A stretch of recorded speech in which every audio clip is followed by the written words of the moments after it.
Episode 38। MK sir, ये रही वो फ़ाइल जो आपने मंगवाई थी।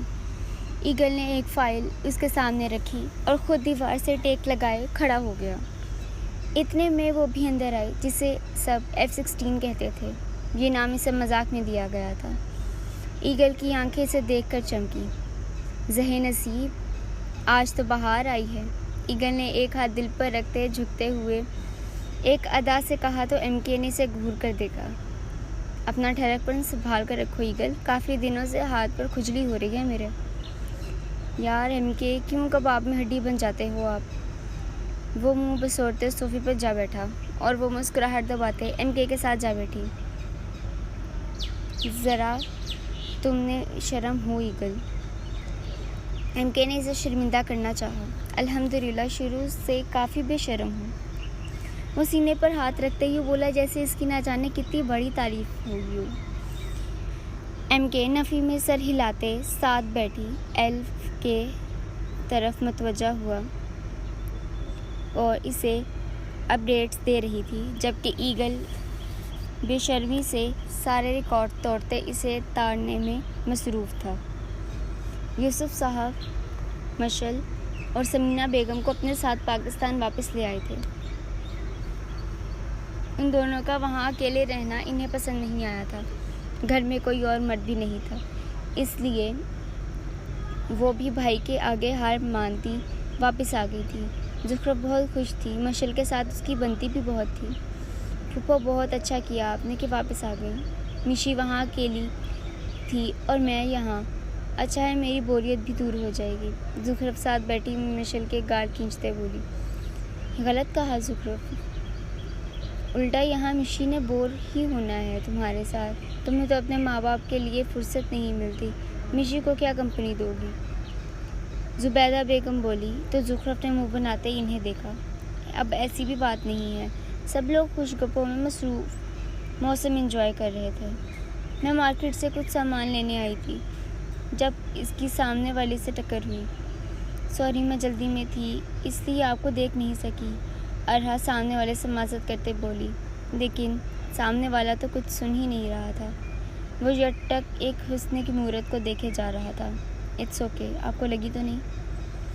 वो फिक्रमंदी से बोला, नहीं मैं ठीक हूँ। अरहा इसकी नज़रों से घबराती वहाँ से चली गई। वसीम, इसने अपने गार्ड को आवाज़ दी। जी चौधरी साहब, मुझे इस लड़की की डिटेल चाहिए। वो चौधरी कासिम था जो शायद एक नज़र अरहा को देखते ही अपना दिल हार बैठा था। जी चौधरी साहब, शाम तक आपको सारी मालूमात मिल जाएंगी। चौधरी सुन ग्लासेस लगाता अभी तक इसकी तरफ देख रहा था जहाँ से अभी अभी अरहा गई थी। फिर सर झटते अंदर चला गया। न जाने अब अरहा की किस्मत पे क्या लिखा था। क्या चौधरी कासिम इसे भी सब छीन लेता और राइम अपनी मोहब्बत खो देता, या फिर वो सबसे बिछड़ने वाली थी। मिकाल, मुझे इबादत से मिलना है। आज जब मिकाल अली से मिलने जेल आया तो वो बेताबी से बोला, अली भाई शायद आप जेल में हैं और आपने ही आप ही को यहाँ लाने से मना किया। मिकाल ने इसे याद करवाया। मिकाल, मैं अब भी अपनी बात पर कायम हूँ। इबादत यहाँ नहीं आएंगी, लेकिन मुझे इबादत से मिलना है, यहाँ नहीं कहीं बाहर। अली की बात सुनकर मिकाल ने इसे यूँ देखा जैसे इसका दिमाग हिल गया हो। अली भाई, आप 7 पैलेस में नहीं हैं, जेल में हैं, जेल में। यहाँ से निकल नहीं सकते आप। रियली? मिकाल की बात सुनकर अली ने तंज कहा तो वो गड़बड़ा गया। यूँ मत देखा करता कुछ। मिकाल मुंह बनाते वहाँ से चला गया। अब इसे किसी भी तरह अली की मुलाकात इबादत से करवानी थी। वो कॉलेज से वापस आ रही थी जब अचानक किसी ने पीछे से इसके नाक पर रुमाल रखते इसे बेहोश किया और गाड़ी में बिठाते वहाँ से भाग निकले थे। ये सब इतनी अचानक हुआ था कि किसी को कुछ करने का मौका नहीं मिला। पूरा दिन गुजर गया था, लेकिन फबी अभी तक वापस नहीं आई थी। मीरब कब से इसका नंबर ट्राई कर रही थी, लेकिन इसका नंबर मुसलसल बन जा रहा था। मामा खैरियत है, क्यों खड़ी हैं? वली, जो अभी ऑफिस से वापस आया था, माँ को दरवाजे पर खड़ा देखकर हैरान हुआ। वली, फबी अभी तक कॉलेज से वापस नहीं आई। कब से इसका नंबर ट्राई कर रही हूँ, लेकिन इसका नंबर मुसलसल बन जा रहा है। मीरा परेशान थी। मुजाहिद भी घर पर नहीं था। रिलैक्स, मामा किसी दोस्त की तरफ चली गई होगी। वो खुद भी परेशान हो गया था। नहीं वली, मैंने पता किया है, वो किसी दोस्त के साथ नहीं है। तुम जाकर कॉलेज से पता करो। ओके मामा, रिलैक्स, मैं देखता हूँ, आप परेशान ना हो। वो वहीं से वापस चला गया। इसे होश आया तो ख़ुद को किसी अनजान कमरे में पाया। वो झटके से उठ बैठी। मैं कहाँ हूँ? या अल्लाह, वो सर पकड़ कर बैठ गई। उसने उठकर दरवाज़ा खोलने की कोशिश की, लेकिन दरवाज़ा लॉक था। कोई है यहाँ? कोई है? दरवाज़ा खोलो प्लीज़। मुसलसल खटखटा रही थी, लेकिन शायद घर पर कोई नहीं था। बाबा, वली भाई, कहाँ हैं आप लोग? वो बाप और भाई को याद करते बोली। पूरा दिन गुजर गया था, लेकिन अभी तक वहाँ कोई भी नहीं आया था। भूख और प्यास से इसका बुरा हाल था, लेकिन ना जाने कौन बेदर्द इंसान था जो इसे यहाँ लाकर भूल गया था। दिन से रात हो गई थी, लेकिन फबिया का कुछ पता नहीं चल रहा था। अब तो वली भी बहुत परेशान हो गया था। आखिर कहाँ जा सकती थी फबिया?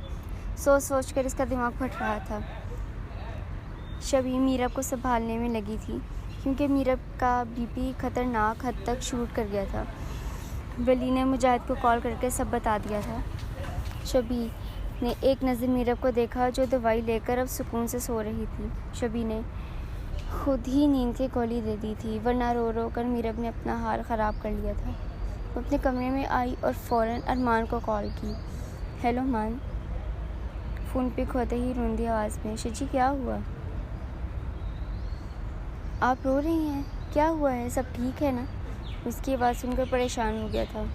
मान, कुछ ठीक नहीं है। फबी का कहीं पता नहीं चल रहा। सुबह से रात हो गई है, वो अभी तक वापस घर नहीं आई। भाई सब जगह ढूंढ चुके हैं, वो कहीं नहीं है। मान, पता नहीं मेरी बहन कहाँ होगी। प्लीज़ फबी को ढूंढ देना।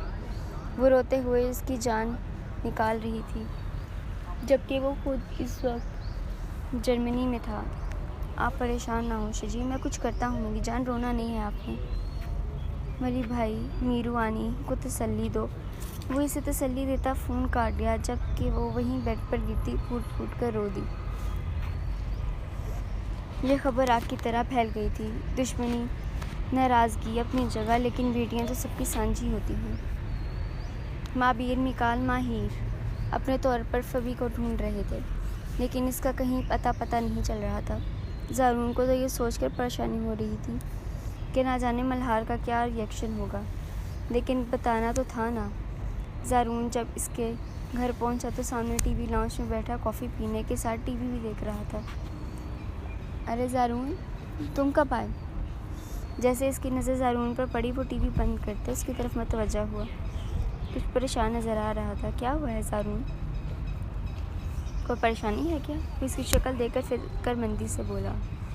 देख मल्हार, मेरी बात आराम से सुनना, कंट्रोल करना खुद पर प्लीज़। ज़ारून जानता था कि वो कितना जुनूनी था फबी को लेकर। ज़ारून, तू मुझे डरा रहा है, बताना क्या हुआ है? सब खैरियत है? घर में सब ठीक है? सब ठीक है मल्हार, लेकिन फबी, क्या हुआ है ये? वो ज़ारून की बात काटते सोफे से उठा। मल्हार प्लीज़ काम डाउन, मेरी बात सुन। ज़ारून भी उठकर इसके पास आया। तू बता, क्या हुआ है फबिया को? ज़ारून, फबी कल से गायब है। कल सुबह से वो घर वापस नहीं आई। सब ढूंढ रहे हैं, लेकिन इनका कोई अता पता नहीं। ज़ारून ने से बाजू से थामा, लेकिन उसका हाथ झटकते पीछे हटा। ये क्या बकवास कर रहे हो तुम? देख ज़ारून, अगर ये मजाक है तो यकीन कर बहुत ही घटिया मजाक है। मल्हार को यकीन नहीं आ रहा था। मैं तुमसे इतना घटिया मजाक क्यों करूँगा, वो भी अपनी बहन को लेकर? तू जानता है वो मुझे मिनाल की तरह अजीज़ है। मैं क्यों तुमसे झूठ बोलूँगा भला?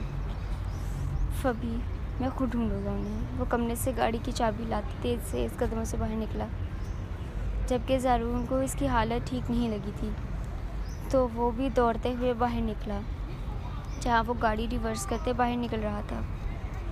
ज़ारून ने फ़ौरन अपनी गाड़ी की तरफ रुख किया ताकि मल्हार के साथ जा सके।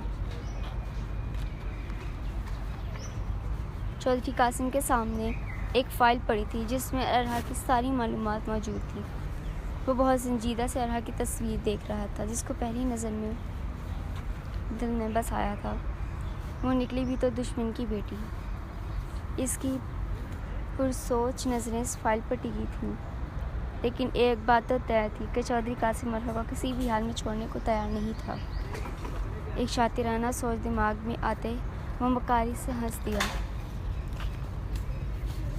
ना जाने मिकान इसे यहाँ बिठाकर खुद कहाँ गायब हो गया था।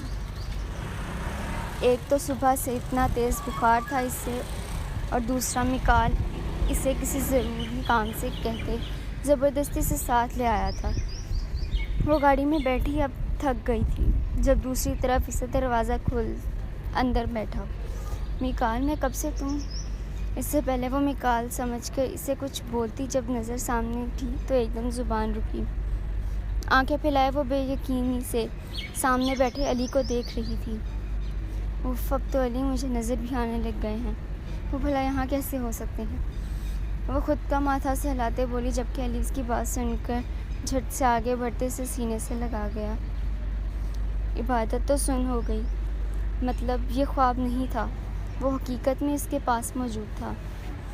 इबादत मेरी जान, मैं हूँ आपका अली, सच में आपके सामने हूँ।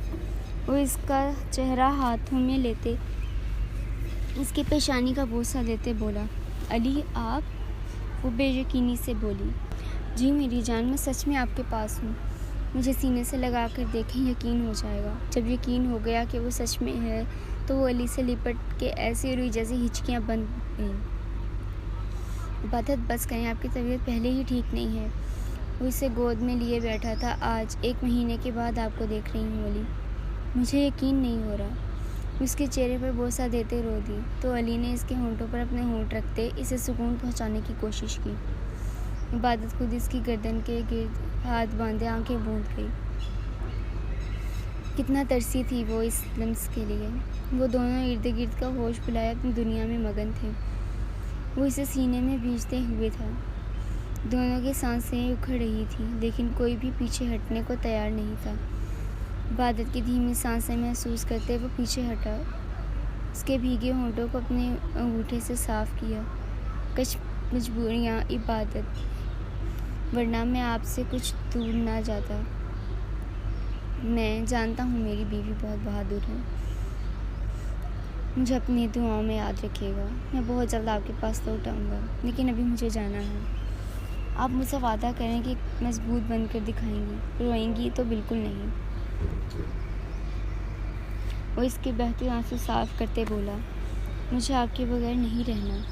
वो चाहते जितनी कोशिश करती, लेकिन अली के सामने वो बच्ची ही बन जाती थी। मैं आपसे दूर तो नहीं हूँ इबादत। पूछें अपने दिल से, क्या वहाँ अली राजपूत नहीं था?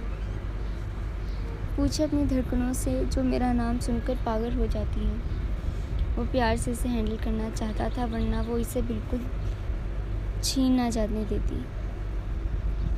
मुझे आप ही तो बसते हैं अली, लेकिन मुझे समझ नहीं आ रही, आप तो जेल में थे, फिर यहाँ कैसे? अब थोड़ी संभल गई, इसलिए दिमाग में चलता सवाल लबों पर ले आई।